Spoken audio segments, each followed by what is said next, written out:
Bonjour la famille de MIF Groupe Le Rocher, vous êtes toujours les bienvenus dans votre chaîne MIF Groupe Le Rocher pour la sensibilisation, l'éducation et la conscientisation.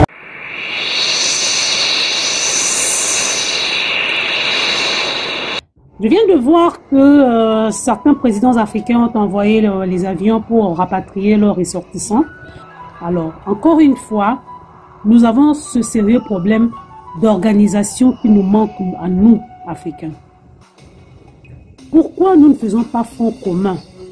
Nos dirigeants ne peuvent pas faire front commun, prendre par exemple 2 avions et rapatrier tous les ressortissants de différents pays africains qui sont là en Ukraine, au lieu que chacun travaille de manière silo. C'est ce que nous sommes en train de déplorer à tout moment. Travailler en force dispersée nous fait perdre beaucoup d'argent, nous fait perdre de l'énergie, nous fait perdre la potentialité d'être efficace et efficient. Tous les ressortissants africains qui sont victimes de la guerre qui sévit en Ukraine et qui sont déjà en fait éparpillés aussi, la meilleure des choses c'est quoi? C'est toujours s'organiser. Quand vous allez par exemple chercher à étudier en France, c'est un exemple que je donne, ou en Allemagne et que vous êtes seul, votre voix ne portera pas.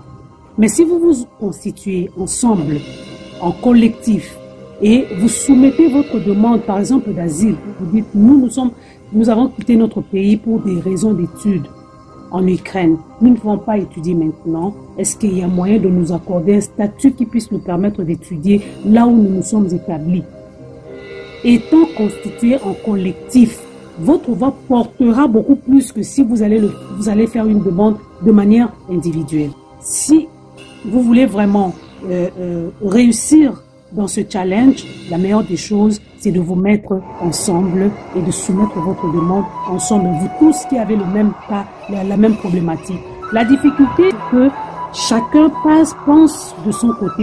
Il se dit non, moi, ma famille va m'aider. L'autre dit non, moi, mes amis, j'ai des amis qui peuvent m'aider. L'autre aussi qui dit moi, ceci, cela. On n'a pas l'idée de se dire, en bloc, nous avons la possibilité que nous soyons plus écoutés et que nous soyons plus soutenus. Évidemment, il faut toujours savoir tirer son épingle du jeu. Maintenant, c'est Poutine contre tout l'Occident, contre la France, contre les États-Unis. Il y a beaucoup qui condamnent Poutine parce que il a provoqué la guerre. Mais qu'est-ce qu'on en sait? Nous sommes dans un monde des intérêts. Ce monde-ci est régi par des intérêts. Poutine est en train de regarder ses intérêts qui peuvent périr d'un moment à l'autre. Les Américains, les États-Unis regardent leurs intérêts. La France regarde ses intérêts. Nous sommes dans un monde des intérêts. C'est pour cette raison que même s'il faut tuer, s'il faut sacrifier des vies humaines, on est prêt à le faire parce que ce monde-ci est régi par des intérêts. Mais à quel moment les Africains tirent leur épingle du jeu? Parce que dans tout ce game, il faut toujours savoir tirer son épingle du jeu. Voilà pourquoi j'étais en train de suggérer que les présidents africains se mettent ensemble. C'est le moment, maintenant plus que jamais, de se dire, voilà ce qui se passe, nous pouvons nous unir. Toutes les sanctions sont tombées contre la Russie. Au niveau du commerce, au niveau des échanges intercontinentaux, on est en train de bloquer les portes partout à la Russie. D'ailleurs, la marque Nive aussi va arrêter de livrer ses produits à la Russie. On n'a pas de choix. C'est la tendance, c'est la vague. Ce sont des sanctions qui fichent de partout. Alors, pourquoi l'Afrique ne saisit-elle pas ce genre d'occasion pour se mobiliser et surtout pour s'organiser? La France, les États-Unis semblent avoir beaucoup de compassion, d'empathie pour l'Ukraine. Ça, c'est l'apparence. C'est ce que nous voyons. Mais nous savons nous-mêmes, nous savons nous tous que l'iceberg, la pointe de l'iceberg est autre chose. Chacun d'eux est en train de vouloir tirer son épingle du jeu. Donc, de la même manière que Poutine est en train de se positionner pour que la Russie ne soit pas perdante, de la même manière que les États-Unis veulent un morceau de ce gâteau, comme on avait séparé dans le passé le gâteau de la grande Afrique. Mais quel est le positionnement de l'Afrique dans ce game sous nos yeux? Les premières victimes, nous les avons vues, tous ces étudiants qui sont en train de pleurer partout, qu'ils sont marginalisés, et ils n'ont pas de statut. C'est le moment, plus que jamais, pour eux de pouvoir tirer leur épingle du jeu.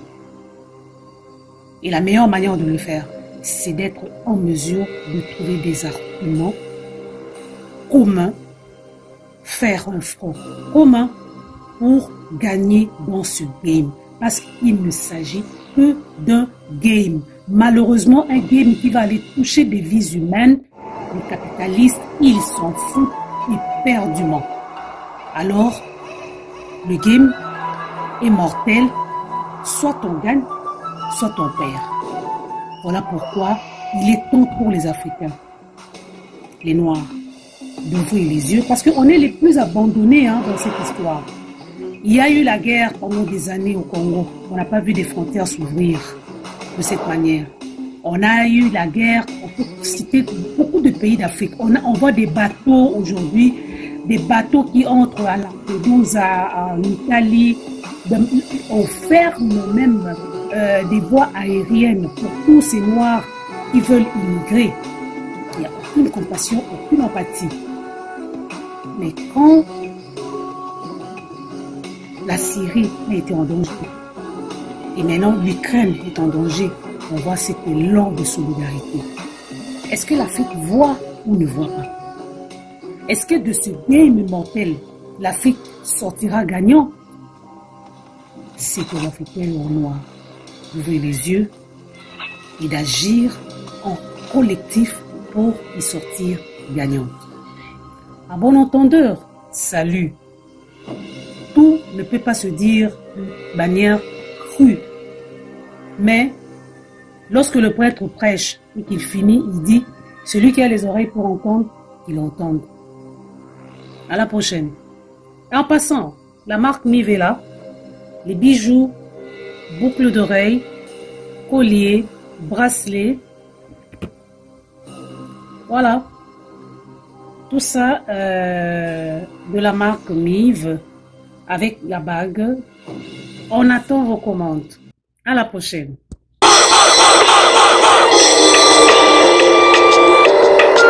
Pour réparer, assouplir et faire rayonner votre peau, votre visage et vos cheveux, utilisez la combinaison beurre de karité, beurre de cacao, savon et crème de cacao. 100% naturel, pur bio. Lutte contre le vieillissement précoce de la peau, du visage et cheveux.